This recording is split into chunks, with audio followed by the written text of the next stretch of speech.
Today is the 7th of February, and this morning it was brought to my attention that those persons have not been paid as promised. In addition to that, suppliers who have provided services to the Tobago House of Assembly since the first carnival in October of 2022, they also are still awaiting payments. And of course, contractors, Tobago-based contractors, have not been paid a cent, some of them, for the last 2 years. And therefore, where is the people's money? What is this current THA spending the money on? Because the money cannot disappear into thin air. It is being spent. But the question is, on what? And therefore, I want to indicate to you one particular area or one particular project where our money is being spent scandalously. But before I get to that, I want to talk just a little bit about the Scarborough Development Project, that much touted project where the Progressive Democratic Patriots, the PDP as they were then, campaigned promising the people of Tobago that they were going to transform Scarborough. Recently, at the last plenary sitting, the goodly minority leader submitted a question seeking an update on that project on behalf of the people of Tobago. And questions were asked such as the cost or the money that has been spent on the project thus far, the amount, the start date of the project, the approximate total cost of the project, and questions concerning the progress thus far on the project. And all the Secretary of Infrastructure could tell the people of Tobago is that they procured the services of the same company or the same individual that developed the proposals during the campaign. They so selected him and told him to go out there and develop a plan, right? So far, he indicated to us that they spent $7 million, approximately 3 million TT, and then approximately 500,000 US dollars. So $7 million has been spent thus far, yet the Secretary of Infrastructure, Mr. Trevor James, still could not tell us any definite timelines. He couldn't tell us about any definite plan. He could not tell us about any definite cost or estimated cost of that project to the taxpayers of Trinidad and Tobago. And therefore, the question has to be asked, what was that $7 million spent on? Because if you are spending money on a feasibility study, then the feasibility study or the plan or whatever you want to call it should at least indicate to the officials involved the feasibility of the plan. What is it going to cost? What will be the benefits of it? What really is the plan concerning this Scarborough development? And I must say that I am quite disappointed that notwithstanding the expenditure of $7 million, this administration is still unable to answer critical questions concerning this particular project. The people of Tobago would like to know what really is the plan for this Scarborough development project. The other thing I want to talk about is the Friendship Road.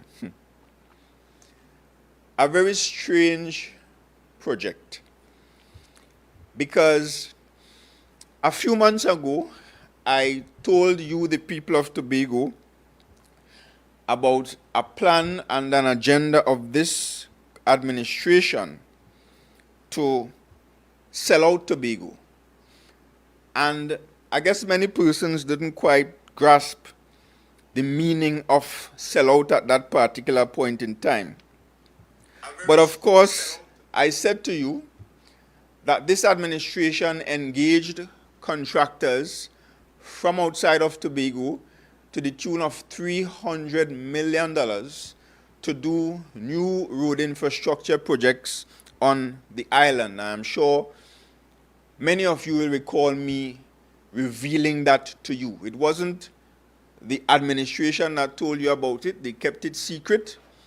It was the PNM, the minority leader, myself and others, who indicated what was happening to you. One of those roads, as part of the overall $300 million sellout, is a road to be built in Friendship from the Cove area, across the Friendship Estate, across the Kilgwin or part of the Kilgwin Estate, initially as planned, and you could bring up the first document. Initially as planned, we could skip those because I went through those already. So skip those relating to the THA's check collection. Right. So I want to take you back a bit on the history of this Friendship Road. Of course, that road was conceptualized by the THA in partnership, in collaboration with the central government to ensure that we were able to treat with the traffic requirements of the new airport terminal building. And this document that is before you is dated the 8th of December 2020, right? And it basically outlined that the cabinet had agreed that the Ministry of Works will collaborate with the Tobago House of Assembly and establish a memorandum of understanding to treat with that collaboration. And the plan was to spend $131 million that was not going to come from the THA's resources. Let me repeat that again, because it will be of significant importance later on in this press conference. So the plan was that the central government, through our MOU, will collaborate with the Tobago House of Assembly, because as we all know, the airport terminal building, that project is being led by the central government on behalf of the people of Trinidad and Tobago, of which the THA, of course, is a stakeholder in that project. So the plan was to construct this road at an approximate cost of $131 million. And I want to tell you what we were getting for the $131 million. It was going to be a dual carriageway, so 4 lanes in total, 2 lanes on each side, right? A dual carriageway that was to pass, it was to begin at the Cove Road, exactly where this current road has begun, pass across Friendship Estate, most of which is state lands, go across part of Kilgwin Estate. Then the road was going to veer a bit to the south. I hope my geography is correct. To the south, to pass behind Apex and behind Ovanels, all the way down to the airport terminal building. So it was going to be a direct road, separate and apart from the current Storby local road. It was going to be a direct road to the airport terminal building, and it included a couple roundabouts along the way. But here comes this THA, and you could take down that document now, voted into office on the 6th of December 2021, and they made a decision that rather than collaborate with the central government to, or continue the collaboration, I should say, because it already started under the previous administration. I was Chief Secretary at the time, several meetings were held, and we were going along a particular direction. So they decided to scrap that and engage in a process that will see the Tobago House of Assembly take full responsibility for the road. Now, yes, road infrastructure is the THA's responsibility under the 5th schedule. Schools, education generally is also under the Tobago House of Assembly's responsibility according to the 5th schedule. Health is also another responsibility of the Tobago House of Assembly under the 5th schedule. And I use those 2 examples to say this. notwithstanding it being a fifth schedule responsibility, nothing prevents the Tobago House of Assembly from collaborating with the government on certain large projects where, of course, the THA's allocation may not be able to facilitate that kind of expenditure, or sometimes, depending on the nature of the project, it might be more feasible and practical, and the airport is a classic example of that, for the central government to lead the project. So we had collaboration with the hospital in Roxborough. I can say to you that the THA did not pay for that project, but it was through collaboration with the central government, notwithstanding the fact that health is a THA responsibility. And this current administration knows that as well, because the Chief Secretary signaled publicly recently that he intends to ask the Minister of Finance to facilitate the construction of the new Scarborough Secondary School at a cost of, I think, approximately $500 million. Right? So he has already written to the Minister of Finance based on what he said. According to him as well, he has already had discussions with the Minister of Finance concerning collaboration on the construction of the Scarborough Secondary School, which is a fifth schedule item, meaning it is the THA's responsibility. So not because it's the THA responsibility, it means that the THA should not seek to collaborate. And I will tell you why collaborating on this particular road was the best approach. Number one, the THA would have had that $131 million available to do other projects, because the central government was going to spend their money on that road. And that's the main thing. So this particular administration decided to tell the central government, keep your $131 million. We are going to take responsibility for that project. So they were able to source $70 million, and instead of doing the road, which in accordance with the lay-down plan at the time would have taken it from Cove all the way across Friendship Estate, Kilgreen Estate, to the south of Apex, south of Rovernels, all the way down to the terminal building, they decided that they're not going to take that approach, but they're going to cap it off at $70 million, water down the project from a dual carriageway to a single carriageway, and they're going to start it from Cove without a plan.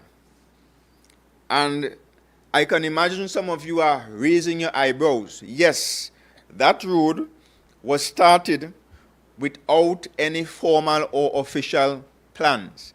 As a matter of fact, it was only when an injunction was filed in the court, because the EMA got involved at some point when it was recognized that this administration, in their usual style, breached the laws, because such a project required that they seek approval from the EMA through a certificate of environmental clearance. And all of us understand and appreciate the role of the EMA in protecting the environment, protecting the citizens, protecting users of the roadway, etc. So they did not do that. They awarded the contract, $70 million, no procurement process, no competitive tendering process.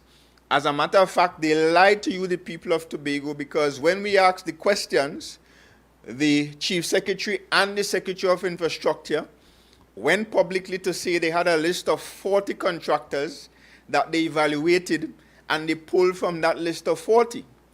However, when the question was asked in the House by the minority leader, it went from 40 down to 6. And I can tell you without fear of contradiction that there was no competitive tendering process done or any kind of legal procurement process. I can tell you as well that that road was initially awarded to another contractor. Another contractor out of Trinidad submitted a proposal and was given a letter of award to do that same road for $44 million. Lo and behold, when that contractor pulled out, because he recognized that a lot of madness was taking place, no EMA approvals, no proper planning, etc., so he pulled out. They issued the same project, the same road, that a contractor was prepared to do for $44 million to another Trinidad contractor for $26 million more. Same road, same route, same dual carriageway, single carriageway, for $26 million more. And the question has to be asked, why is it now costing more than $26 million? And I am sure your guess is as obvious as mine. And notwithstanding all that is happening, of course, the EMA got involved, injunction filed, successfully in the High Court. Trevor and Farley were of the opinion that they did not need EMA's approval. At one point in time, he even boasted about meeting with the members of the EMA and pointing out to them the error of their ways. Well, it was the High Court that had to get involved and point out to this THA the error of their ways by issuing an injunction to stop construction on the road. So when the construction was stopped, the EMA started asking, well, we want to see the plans. No plans were available. They had to rush hastily to develop some plans or something looking like a plan. In order to submit that, then they had to wait a few months until eventually the CEC was issued. And of course, appearing in my mailbox was a copy of the CEC. I didn't have to ask for it. I didn't have to go looking for it. But a copy of it was sent to me directly.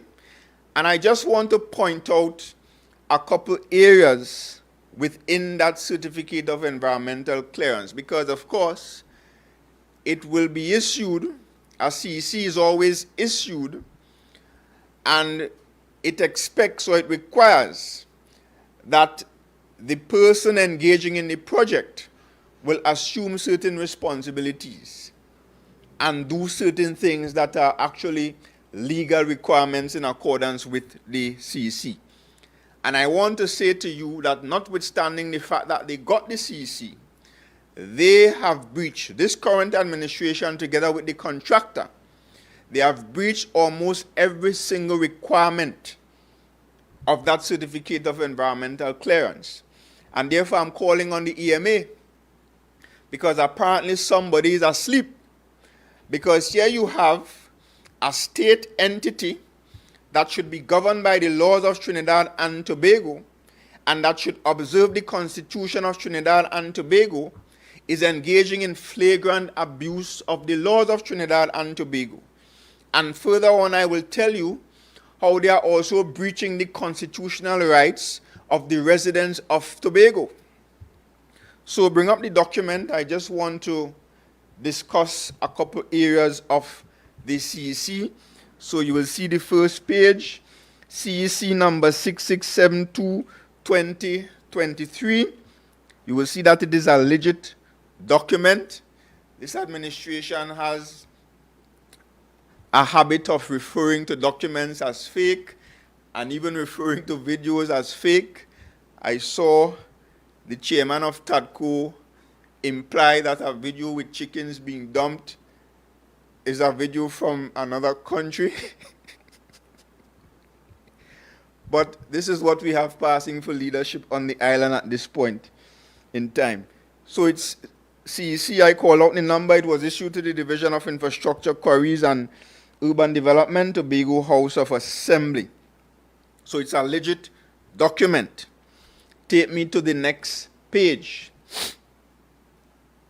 So the CEC required under 1.1, the CEC holder shall take notice that the issuance of the certificate is not authorization to commence any works related to the project. Works related to the project shall only commence when all approvals from other statutory, regulatory, and relevant agencies are obtained. These include, but are not limited to, the Town and Country Planning Division of the Ministry of Planning and Development. And I will stop there. I can say to you now, without fear of contradiction, that this administration, together with their chosen contractor, resumed work on that project without any approval from Town and Country Planning. A flagrant breach of the law, a disrespect for the regulations of the EMA, and a total disrespect and disregard for the citizens of Trinidad and Tobago and residents of Tobago. In the interest of time, I will not point out every single breach, but you can take me to the next one.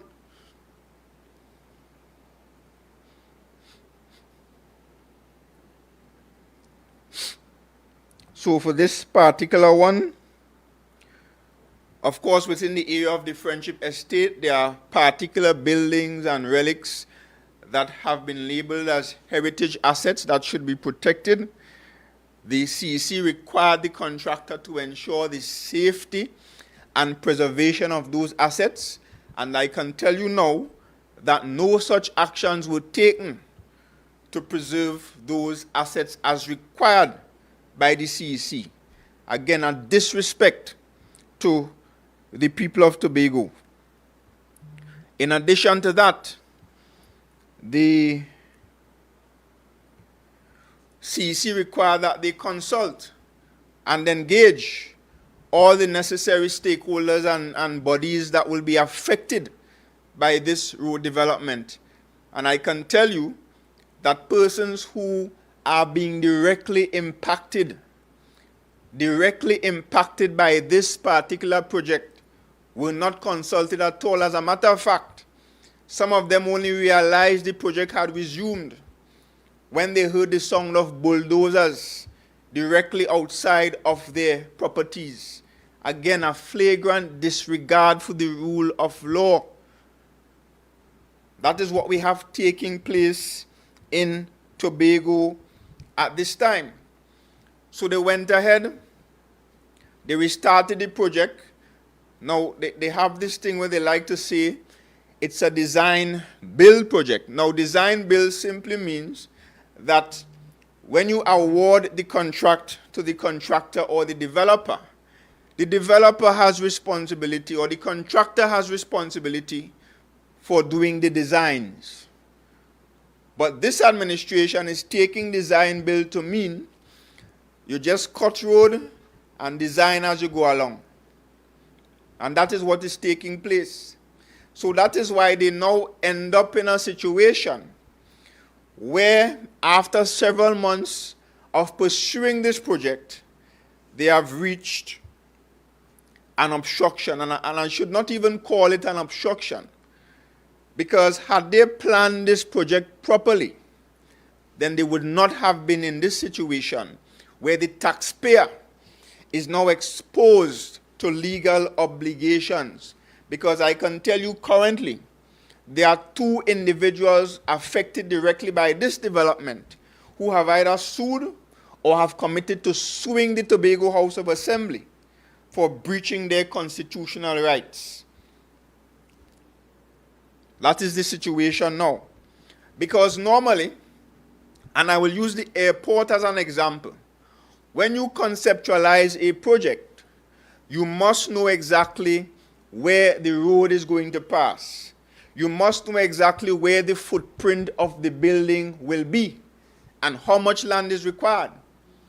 And that will tell you whether you're going to be interfering with state lands or private lands. And if you are interfering with private lands, the state has 2 options available to it to deal with that. Number 1 is private treaty, where you go to the landowner and you negotiate and you buy the land from them at market rates most times. Right? It's similar to the transactions that the typical citizen will engage in when they wish to buy a piece of property. Failing that, the other option is compulsory acquisition, which is what was used for the airport project. So the government went through a long process of several months went through the legal processes, put all the required infrastructures in place and all the systems in place to negotiate with homeowners to go through this process of compulsory acquisition before any work started on the airport.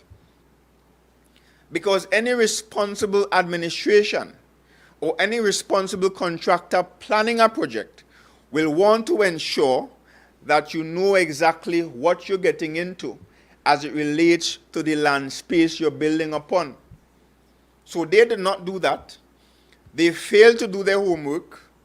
They went cutting this road, bulldozing the road, designing the road on the fly as they go along. I am told that even the secretary was on site directing proceedings as if he's some project manager. So they're cutting this road on fly. According to them, the assumption was that the two individuals in question was squatters, and because they were squatters, they felt that they could be treated like nobodies. So I understand that they went down there, bulldozed people's properties, broke down people's stables, and horses escaped and all kinds of things, right? That gentleman now has the state in the court, well, not the state, the THA specifically, in court for those actions. Then they got further down and they met another guy who, of course, they assumed was a squatter. Well, guess what? I'll show you something. Next document.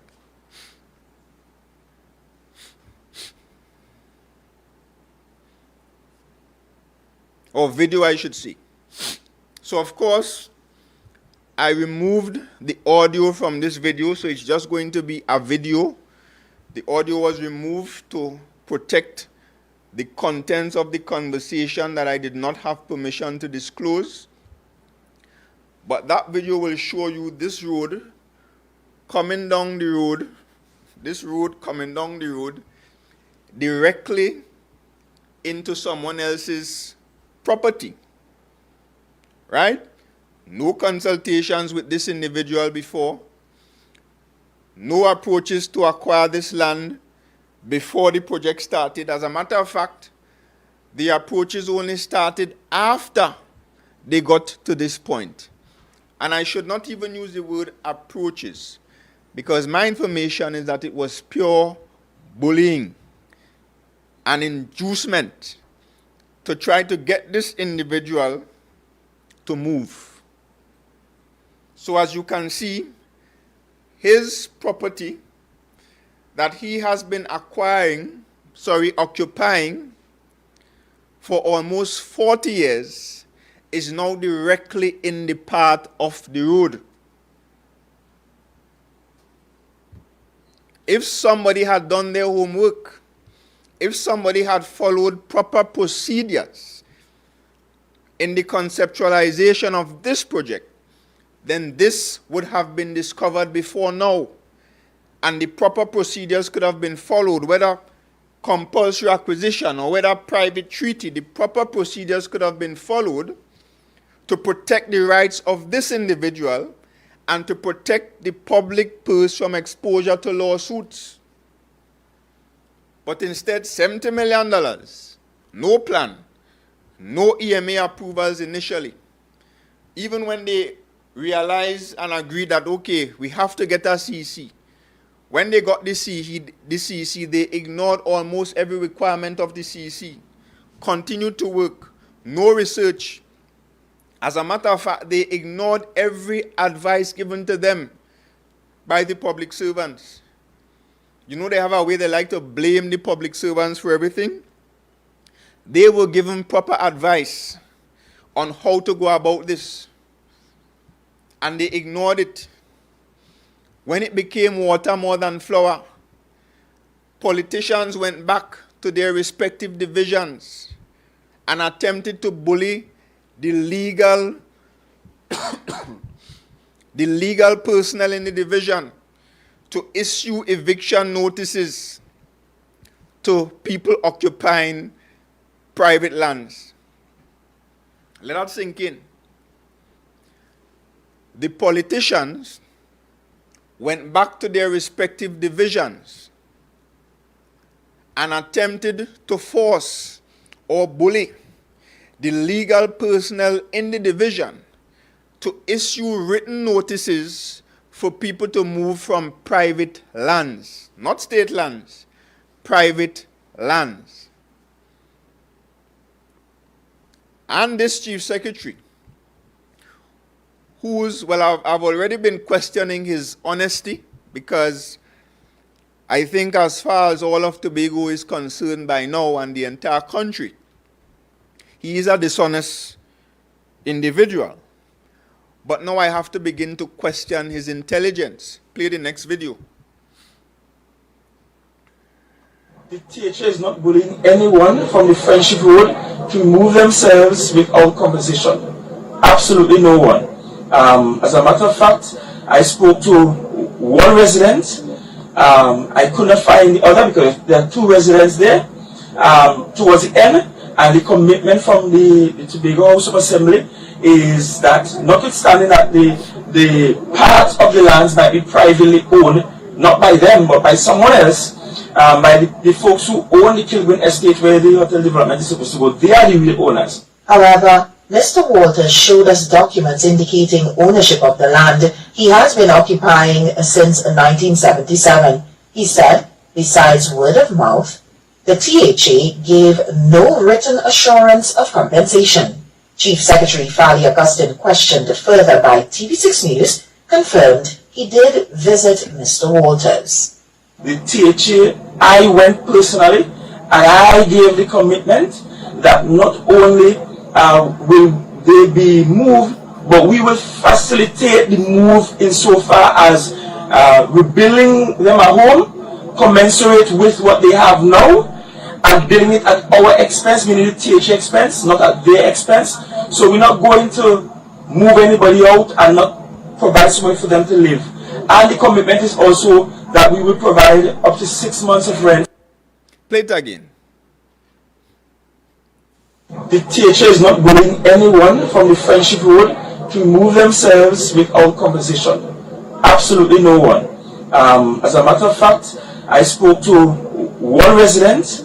I could not find the other because there are two residents there towards the end, and the commitment from the Tobago House of Assembly is that, notwithstanding that the part of the lands might be privately owned, not by them but by someone else, by the folks who own the Kilburn estate where the hotel development is supposed to go, they are the real owners. Pause. The Chief Secretary said in that video, and I'm sure you heard it, that notwithstanding the fact that the land is privately owned, not by them. So the Chief Secretary position is, at least the land is privately owned, and that is critical. Now, maybe somebody advised him that yes, it's privately owned, but not by them, and we'll get to that later. But the fact is, based on the words of the Chief Secretary, that he is fully aware that the land is privately owned. So if the land is privately owned, then on what basis is the Chief Secretary or anybody else attempting to induce or coerce or bribe or evict persons from this private property? This is seriously alarming. Because as I said before, when it comes to private property, the state has two options. The THA has two options available to it for accessing or acquiring those properties. One is private treaty, and that process should have begun long before they started the road, where you go and approach the private owner. Look, we want to build a road, we want to buy a land because we need to acquire land to facilitate the construction of this road. And you make your case, it's for the development of the island, etc. And the private owner will call the price and you negotiate. Case closed. And that is not normally done by any chief secretary. You have people paid for that. You have lawyers, you have the technocrats, you have the senior public servants, the administrator who is the accounting officer. That is their responsibility. Right? And if that fails, then you have the dreaded, and the reason I'm saying dreaded is because it takes long. It's a long procedure. compulsory acquisition. And the law dictates how that process should take place. So the Chief Secretary is aware that it is private lands, though he is contending that is not the occupiers or the owners. But yet still he is prepared to ignore the legal options available to the THA, which is compulsory acquisition and private treaty.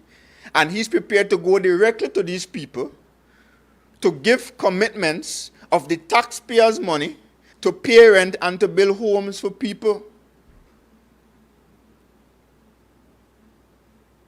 This is madness.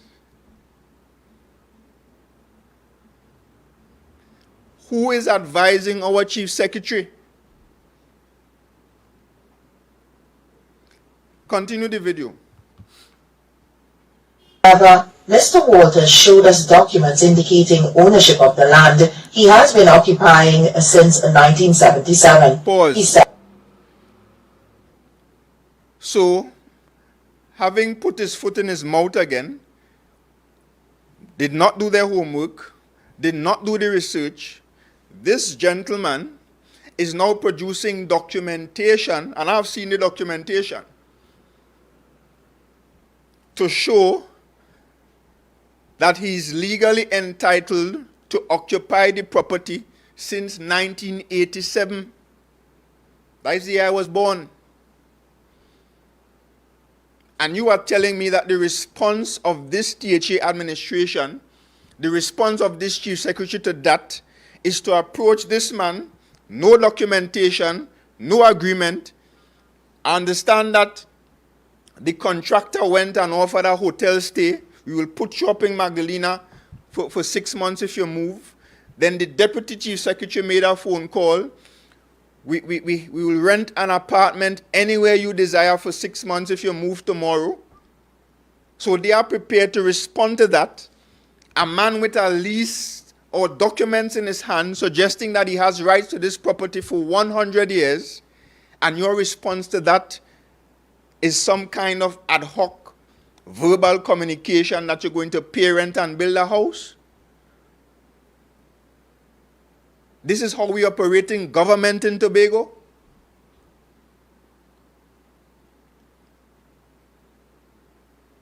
So of course, after all the bullying, after all the approaches, after all the inducements, after all the urgings, it has gotten to the point now where a legal letter has been dispatched to the THA concerning this very property.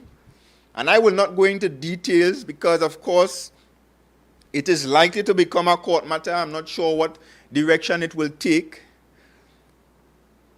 But this is the kind of flagrant abuse of the rights of citizens and the disrespect for the laws of Trinidad and Tobago and the disrespect for proper systems and procedures as it relates to government. That is what is taking place in Tobago. Continue the video. besides word of mouth, the THA gave no written assurance of compensation. Chief Secretary Fali Augustine, questioned further by TV6 News, confirmed he did visit Mr. Walters. The THA, I went personally. So, for the first time in a while, the Chief Secretary attempted to tell the truth, because his first statement was the THA. But it's not the THA, because I will say this to you. Fali Augustine is not the THA. He's the Chief Secretary of the THA, but he's not the THA. And therefore, no Chief Secretary has any business committing the THA to anything without the coverage of some policy or some law or some executive council approval at a minimum. And mind you, this executive council have already approved illegal things, But at least, if you have the coverage of an executive council approval, then I'll take that. So he said initially the THA, and then he corrected himself by saying I. And I must give him credit for speaking the truth on this occasion. Don't involve the THA in your madness. It was you who went personally, and you who committed to how much ever month's rent and building a house. We don't know if you're building the house in Speyside, Charlottesville, nothing, no documentation, no policy direction, no policy guidelines.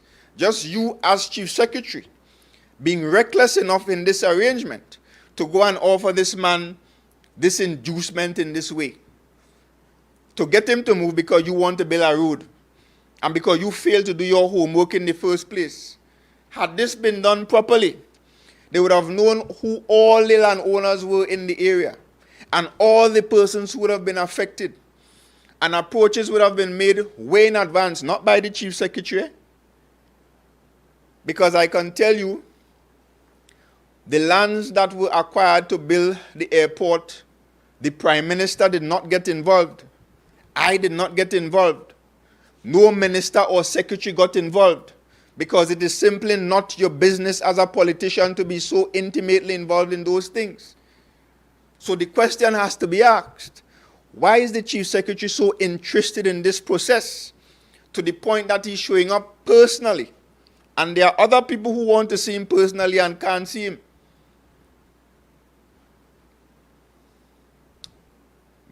Ho Choi Charles, the late Ho Choi Charles, had to cuss for months publicly before he got to see the chief secretary. I'm aware of persons all over Tobago complaining, I want to see the chief secretary. He not coming. He not answering calls. No response when they're seeking appointments through the public day arrangements. But he's so interested to set aside time from his busy schedule to show up in this man's place, bypass the legal people, bypass the administrator, bypass the chief administrator, bypass the people at land management and whoever else is responsible for the acquisition of lands if required for any project, and you go on directly to this man. House. 6 months rent. Maybe a car was in the mix, we don't know. I'm saying to you that these actions are extremely reckless actions, not for the first time, on the part of our most senior office holder on the island of Tobago. And the question is, why is the chief secretary directly and intimately involved in this madness that is taking place? Because it is absolute madness. And again, your guess is as obvious as mine. So, of course, these matters will continue.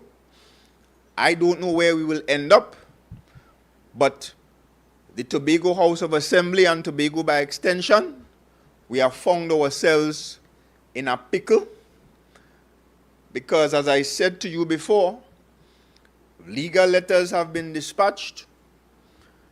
I don't know how far these matters will go, if they will get to the court or where it will end up.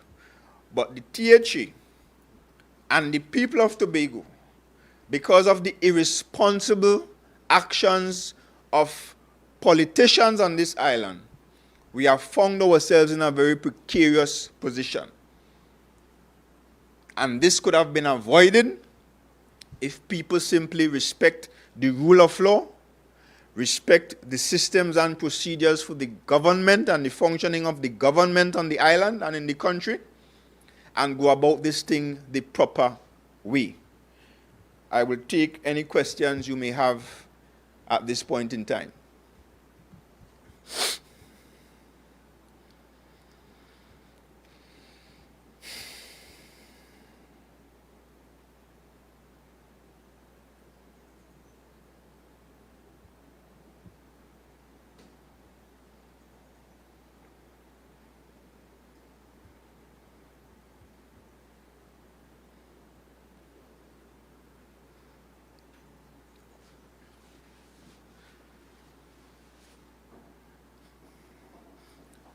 So one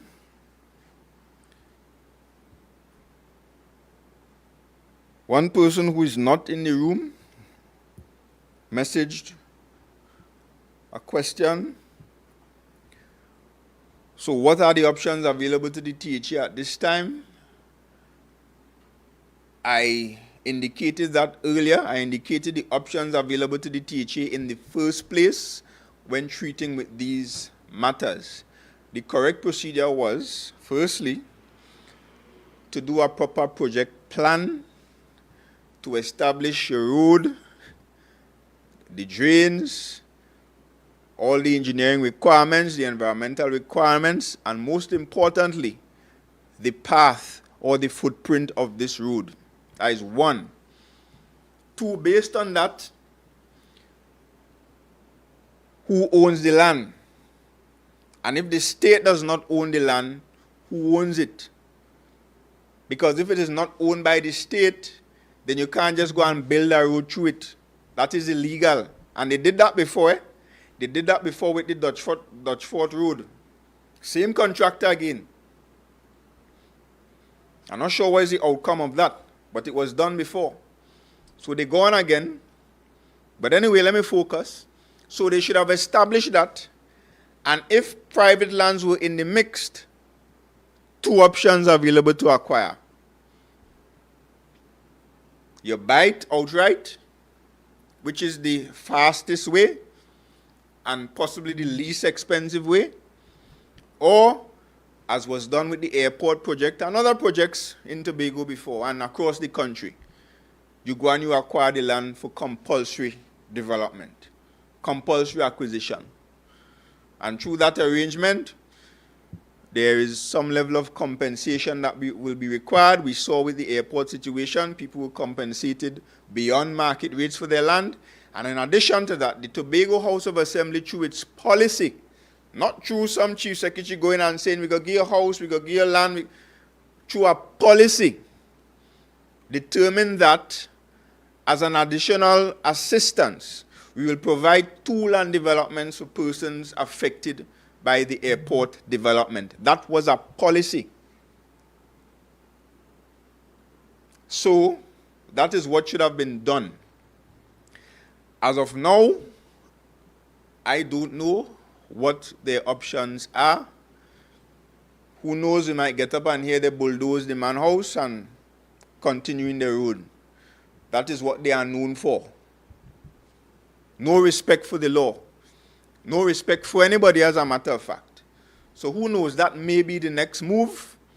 We saw the owner of the horse stables in Friendship on news recently, same complaint, got up one morning, property being bulldozed, just like that. No discussions, no consultations, no nothing. So I don't know what other options are available to the THA at this time. They will have to work that out with fear and trembling, I hope.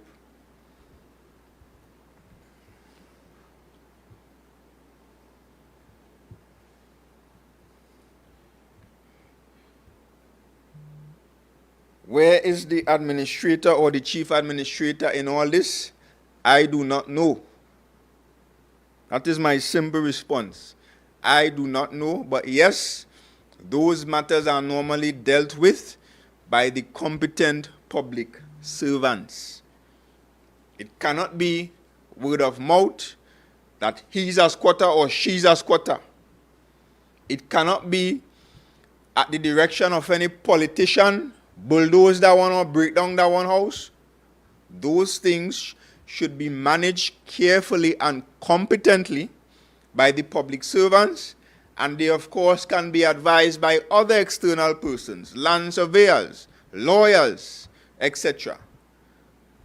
But unfortunately, we are in a new and dangerous place where government is concerned in Tobago. Is this property in the way? Yes. The property is in the middle of the road, the middle of the intended part of the road.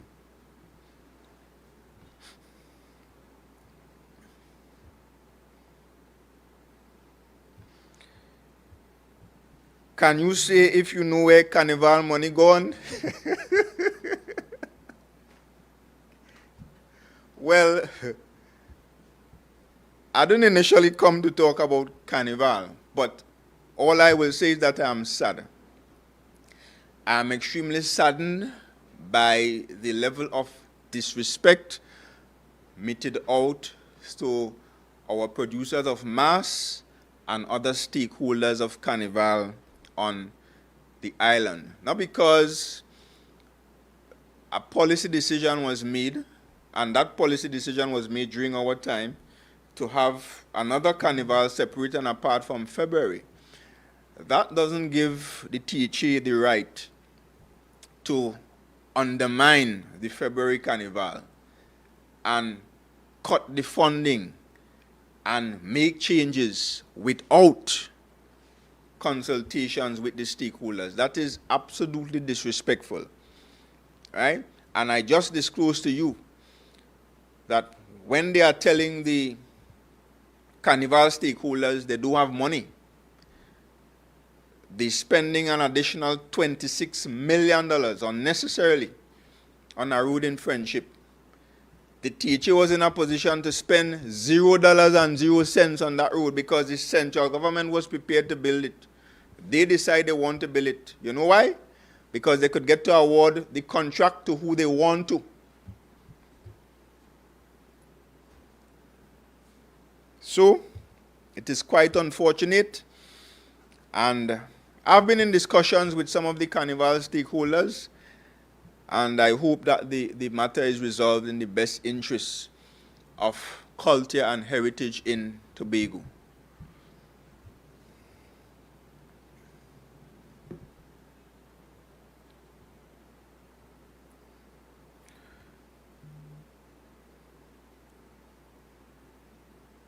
There's another question here. What do you have to say about the sod-turning ceremony for the Scarborough Secondary School? The sod-turning for that school was premature.